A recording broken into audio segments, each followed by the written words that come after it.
Friday. It's on ABN Radio in London and around the world at myjoyonline.com. The news is brought to you by UMB Bank, UMB Speed App, DigiBank, Let's Go, and Telesil 4G.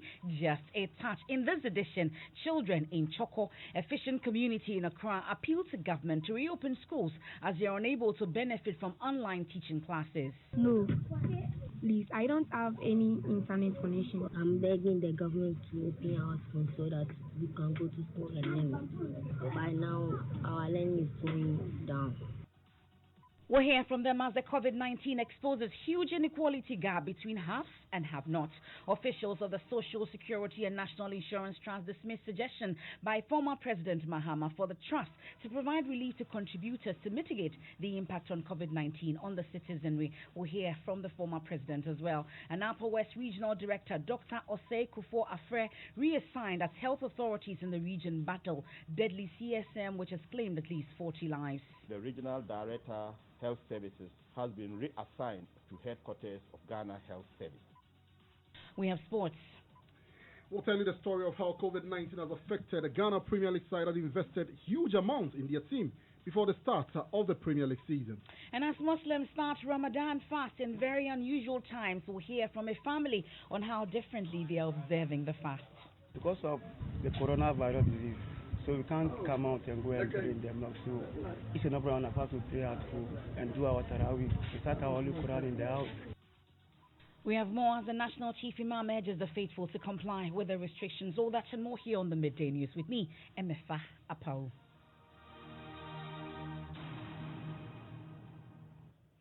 And some children in Choco, efficient community in Accra, have appealed to government to reopen schools, saying they are unable to benefit from online teaching classes. Now, as many schools remain shut due to the COVID-19 pandemic, government has urged school heads to resort to e-learning. But as Joy News checks show, even this intervention has exposed a huge inequality gap between the haves and have-nots, and some people in the peri-urban areas are unable to participate in online teaching classes. My colleague Maxwell Agbagba has been interacting with the Crab family at Choco. Here's his report.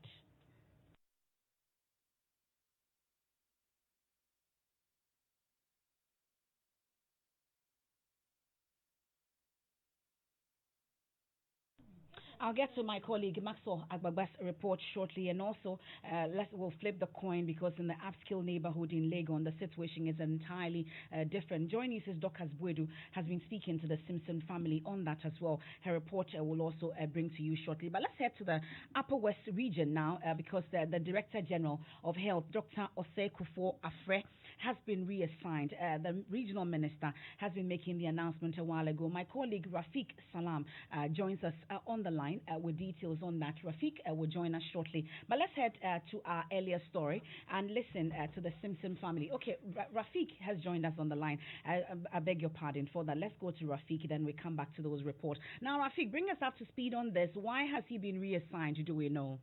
The letter that we saw, there have not been any reason for his reassignment to Accra, but I'm quite sure that he started somewhere which when those of us who were in the media saw that things were not going right, then Afraid's behavior, and then also with that of his colleague health professionals.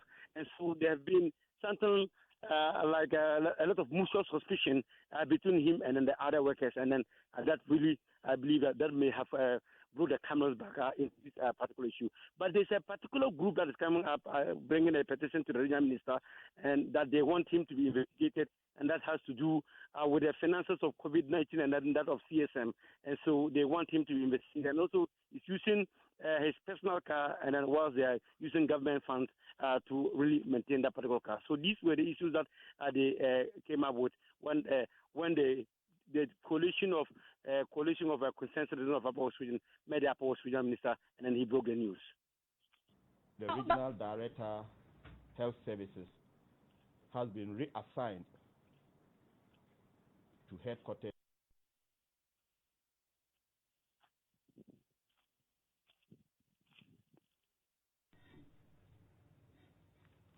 Well, Rafiq, we apologize for that. We just lost the sound. We'll bring it back to you. But I would want to find out what really the concerns of this group were.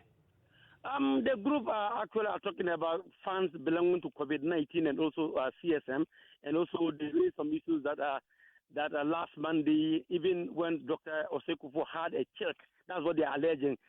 When he had a letter that he was reassigned, but he still signed some 20 checks, and then some checks about 20 numbers, and so they were not really pleased with the way the situation was going. And they're also saying that Dr. Afre also somehow sidelined some of his workers, and then also fighting the COVID-19 alone. For them, they believe that it wasn't the best, and so there's a wedge between him and then also his colleague, his subordinates at office, and so that may have been something that broke the camel's back. Have we heard from Dr. Afre anyway following this development? There was an assignment. Plan International Ghana was supposed to donate some 20,000 Ghana cedis for the fight of CSM at the office of the Apawu Regional Minister. So he was supposed to be present to receive the check from the Apawu Regional Minister. We got there about an hour ago. We even waited for him for close to an hour. He was not coming, only to see the accountant of the Regional Health Director to come for the check. And so we didn't see Afre. He didn't show his face at that particular program. Well, that's my colleague Rafiq Salam. Now we can hear from the Upper West Regional Minister Hafiz Bin Sali making the announcement earlier today. The Regional Director Health Services has been reassigned to headquarters of Ghana Health Service. I have received a copy of the letter and it's with me. He has been reassigned to Accra, but that notwithstanding, the necessary investigations will be conducted. Those that are within my domain, I will do that.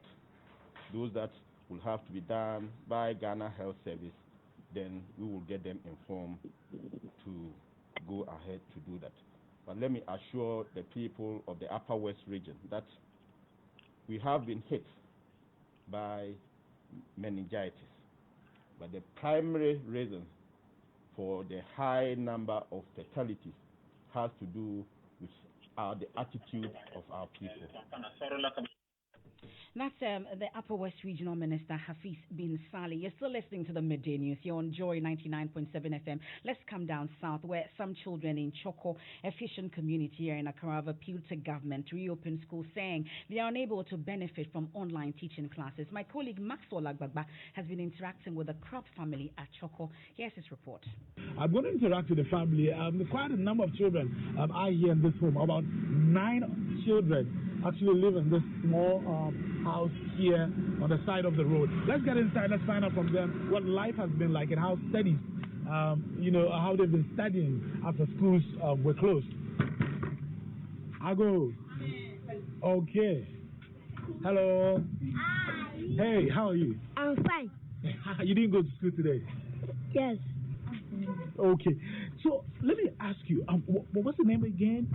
This is a Crab family house, yes. Right? Okay. My name is Regina Butri. Regina Butri. Yeah. Regina, tell me, what has it been like? Because I count about 9 children here, yes. Or there are more than 9? There are more than 9. There are more than 9. Yes. Wow. They all live here. Yes. Tell me, they are supposed to be studying online, so they'll be at home, their teachers will send them their homework, maybe through WhatsApp, or maybe through email, or maybe online studies, Zoom or anything. After the schools were closed, all of these children, what do they do in the morning? They don't do anything in the morning. But if you, in the afternoon, they will take book and pen. They say they are doing studies. They are learning. The children themselves? They are children themselves. They want to learn something. But their schools cannot get in touch with them anymore. They can't help their children giving homework or they. I don't learn. I don't learn. I've been sitting at home and watching television. Okay. But your school, why your teachers do not send you homework? I don't know whether they send because I don't have phone to look whether they send or they don't send. Okay. But you have access to internet and computers? No. You don't have access to internet and computers? Yes. I don't have access to them. Okay. But they don't send it to you through WhatsApp too? I don't know whether they send. Okay. But your concerns noted. I have another young girl here. You are in SHS 1? Yeah. Okay. the SHS one, tell me, your teachers, have they been sending you exercises, homework? How have you been studying online? Okay, I have friends online, so sometimes we chat. They send me questions, I answer them. Okay. Yeah. So these are just from your friends? Yeah. Not from the school? Yeah. The teachers have not been sending us homework.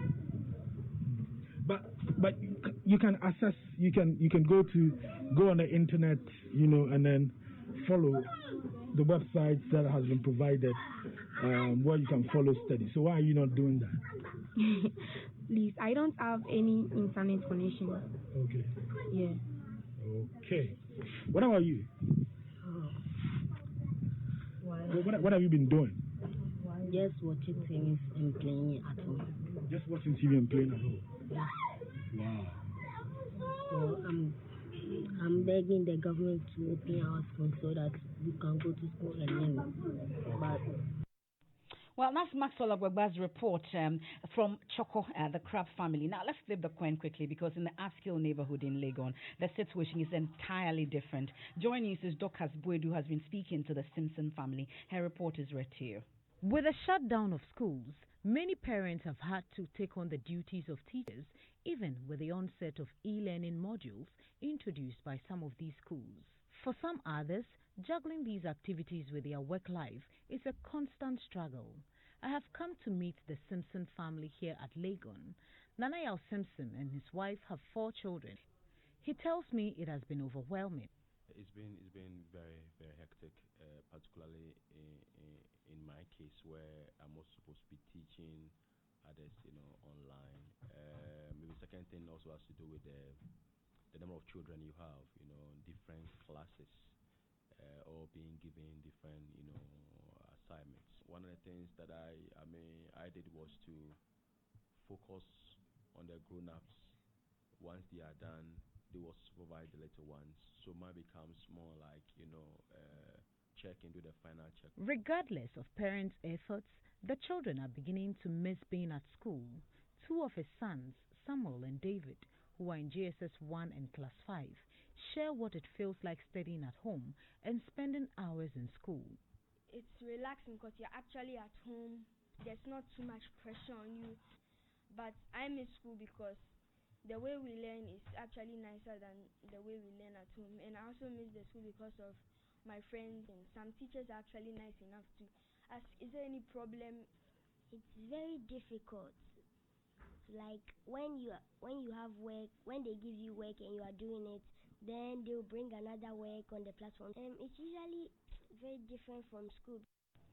So you have Dorcas Bwedu's report with the Simpson family. You also have the Kraft family. It looks like the huge gap between the haves and the have-nots. Let's speak to the ranking member on the Education Committee in Parliament, Mr. Peter Nochukotoy. We're grateful for your time here on the Midday News. So how are we hoping to give equal access to all children, even though the times are not ordinary?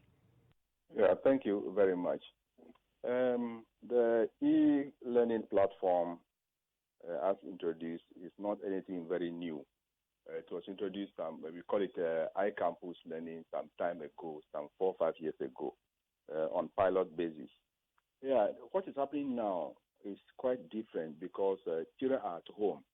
But unfortunately, most of them are in the rural areas where there are 2 major problems.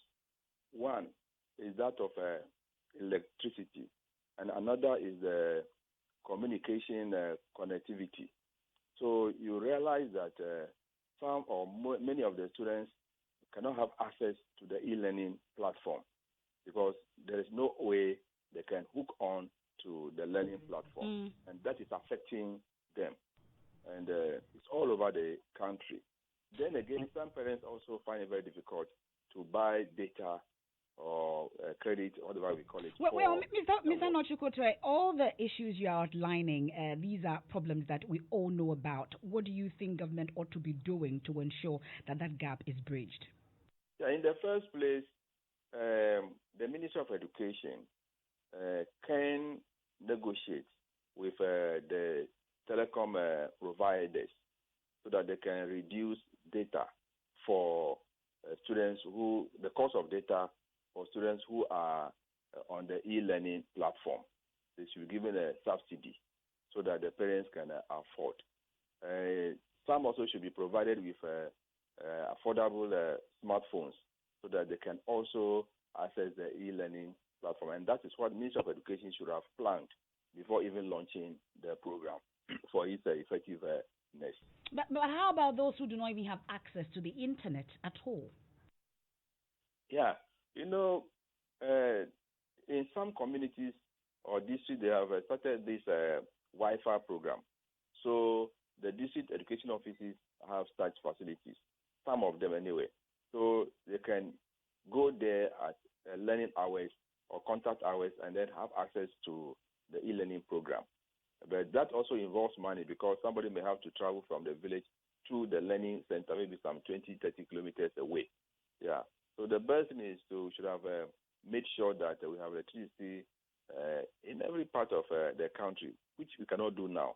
For that one, let us not run away from it.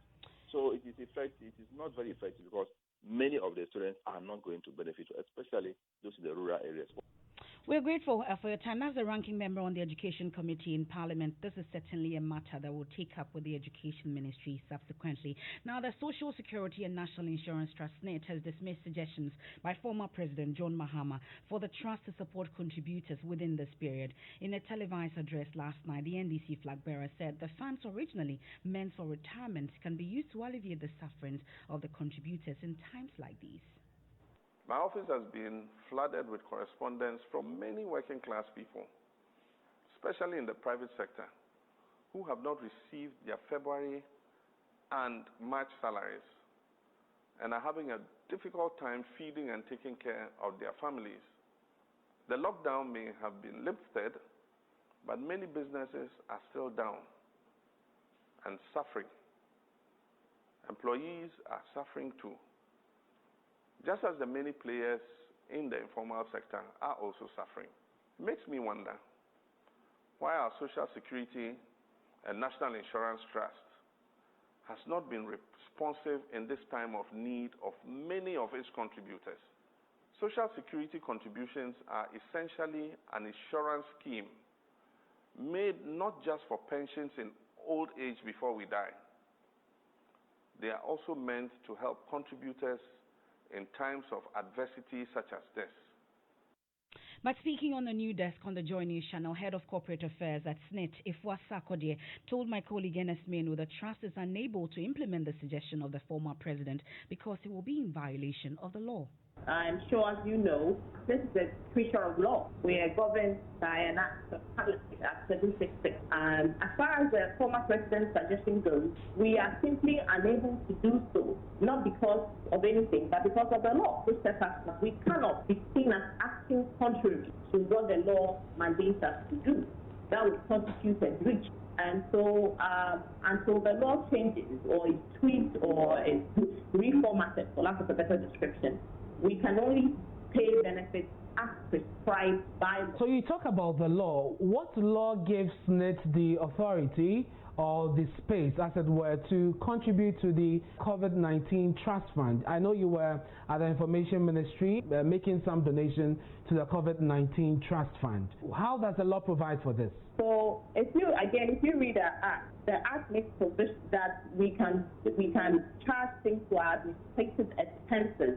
That is in line with international social security practices and also the ISSA Convention. And making a donation to the COVID-19 fund, as you're aware, we are a workers' fund. And so our job, or at this point, our support is to the general fight against the pandemic, so that our pensioners and our workers can remain strong, that they can, and that our pensioners will not be unduly affected, and even if they are, that means that we can support the government's efforts to fight this pandemic.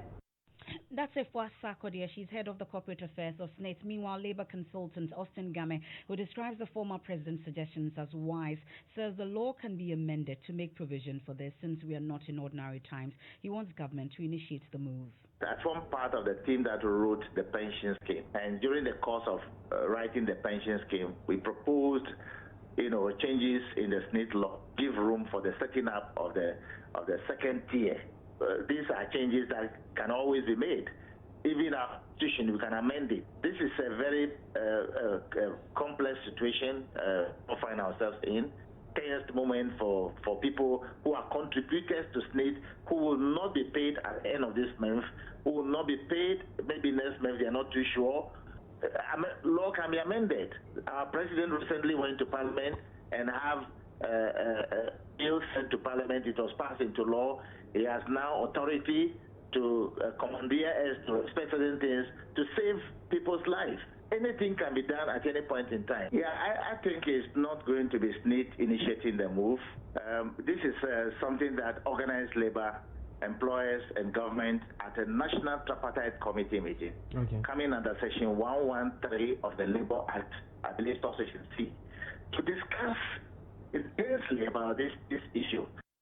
Labor consultant Austin Game, this is the Midday News. You're on Joy 99.7 FM, also live on myjoyonline.com. Top stories so far: children in Choco, a fishing community in Accra, appealing to government to reopen schools as they are unable to benefit from online teaching classes. We've heard from the ranking member on the Education Committee in Parliament who wants governments to do more to bridge the inequality gap.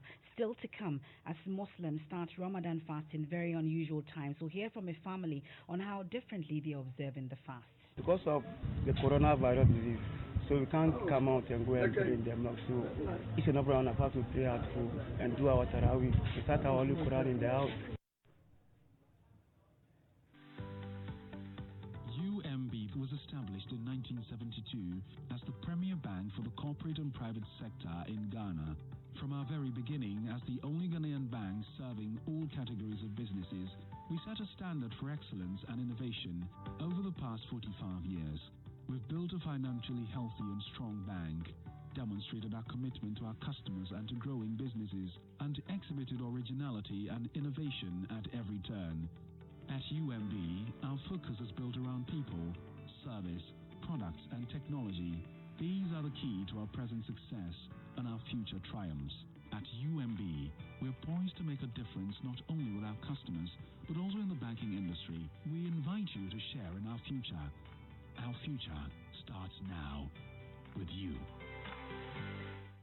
With the all-new SuperSport Relive, we reorganized all 12 channels to bring you your favorite moments from football, athletics, WWE, and more. SuperSport 1 is now available on DSTV Compact, and SuperSport 3, the Premier League channel, is on DSTV Family, while 7 is on Access. Get DSTV and relive the greatest stories in sport, from Ali to Zidane and more, with the new SuperSport Relive.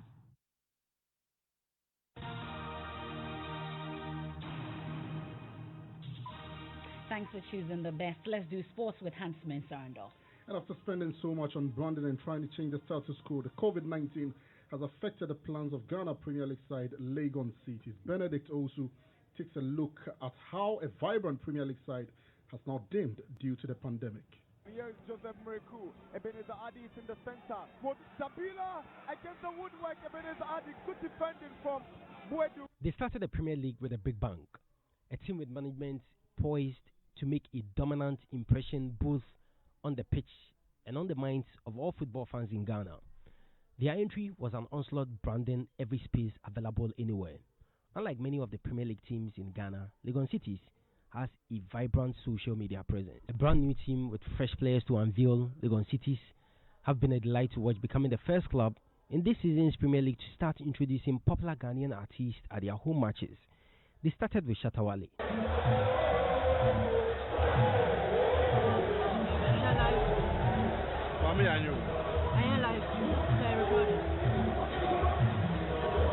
Then others like Kusiata, Medical, when the Shea came through.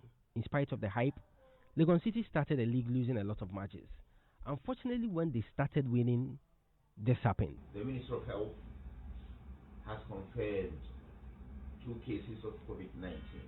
The cases were confirmed on the 12th of March, that's today, 2020. Laboratory results of the 2 confirmed cases were received at the same time from the Noguchi Memorial Institute for Medical Research. This announcement by the health minister changed everything. Here is communications director of the club, Kwame Jumajiban. We're pretty worried about the situation when the league was going to resume and what conditioning the players were going to be in following that. It was always going to be a tough one, especially when the FA had clearly stated that we could not even train. And there'll be more on the Legon City situation later in our subsequent bulletin. That's your sport. Thank you very much, Hans. Now, 2 persons being treated for coronavirus at the University of Ghana Medical Center have been sharing stories of trauma as they dread being stigmatized after recovery. There have been several reports from parts of the country with people still doubting the existence of the virus and the disease in Ghana. Joy News' Komladum obtained exclusive access to the UGMC Treatment Center for persons infected by the disease, and he's been speaking to 2 patients. Here's his report. Psychologically, it's been very scary. I mean, if you have all the symptoms, then obviously you'll be very scared. You can't sleep at night. It's pretty hard. You don't know what can happen to you the next day, so it's very dangerous. One of 2 persons being treated for COVID-19 I have met here. It's been 21 days since Akai, not her real name, tested positive. But I actually wasn't breathing properly, so I had to come in so that they can monitor me properly with oxygen and so on, support. It's actually not been easy up till now. Long before her test results were ready, she feared she may have contracted the disease. I got the terrible headache, I got the fever, I got lots of smell and taste, and then the shortness of breath anyway. So the sample test just confirmed my fears, yeah. But her greatest fear right now is how to avoid being stigmatized after her recovery. I am scared. I mean, if I leave here and I'm actually recovered, I don't know what I'm going to face outside. How people will perceive me in my neighborhood, especially among my friends. Even though you wish you would have told them to help them, stay safe. At the end of the day, the stigmatization in this country is serious. You wouldn't want to go through that. How are you doing? I'm doing better. I meet another person I'll choose to call Polo. The virus is seriously very serious. We can't take it very lightly. I was suffering a breathlessness, but because of the doctor's team over here and the staff management, I'm getting better over here. He hoped at the time of a test that the results would be negative. When the test came, it was a positive test. It will feel like it will give you a sudden attack that how can it be a positive? Polo and Akai are upbeat and hopeful of pulling through, but they have a message to those who still somehow believe coronavirus is a hoax. I'm an example. In total, it's been about 21 days since I had this illness. So you can just imagine the trauma I've already faced. So if you're telling me to stay home, practice safe distancing, and you're not doing it, then you have a long way to go. It's dangerous. Wash your hands as much as possible. Wear your face masks and all that. Just be safe out there. It's a very dangerous illness. I won't wish it for anybody. My colleague Komladum speaking to 2 patients when he got exclusive access to the UGMC Treatment Center. Now, Muslims in Ghana and many other parts of the world will this year have to go about their Ramadan fast in a way they've never had to before as a result of the COVID-19 pandemic, which is wreaking havoc the world over. My colleague Latif Idris has been interacting with the family. Tell us about how you planned for today throughout the whole period of Ramadan, knowing that there will not be Taraweeh, there will not be Tahajjud. Because of the coronavirus disease, so we can't come out and go and pray in the mosque. So each and every one of us will pray at home and do our Tarawih. We start our Holy Quran in the house. My name is Yusuf Ahmed Gaskia. This is our first experience, something like this. Previous years, we did it without any sanction. This is something sanctioned to us. So we find it difficult. Many of them will do it on the Facebook.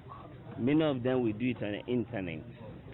Now if any Muslim who cannot go to the Facebook or the internet, take your Holy Quran, read it. And that's a family there interacting with my colleague Latif Idris. And Stonebwoy has finally named his favorite of his just released Angloga Junction album. The album after his release has got the attention with great reviews from all over the world. Here's everything you need to know. On Thursday, multiple award-winning musician Stonebwoy once again proved to his followers across the world that he's one of the best in the music business. His latest album, Listening on Joy Prime and Hit FM, turned out perfectly as a crown in the event with what has been described as one of his best live performances. We With all the carefully recorded songs with some of the world's most talented musicians, one can only conclude that Anglonga Junction album is one of the best musical material to be released. Here are some of the tracks expected to be released on Friday.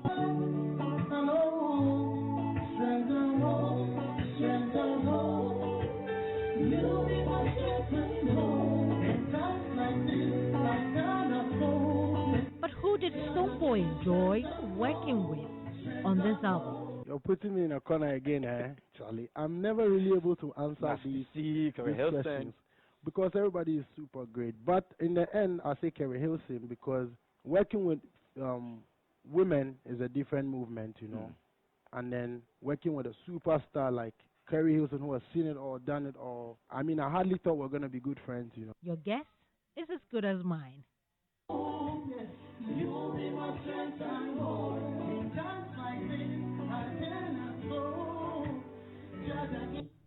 And that's a Stoneboy with Anglonga Junction. So this weekend, all roads lead to the Anglonga Junction. And while we are there, maybe Fahukimi will happen. I don't know about Fatim Sudo. And that's it for the midday news here on Joy 99.7 FM. There's more news when you log on to myjoyonline.com. I am Emefa Apawu. Thanks so much for your company. Dr. Mensel Tabil has living with.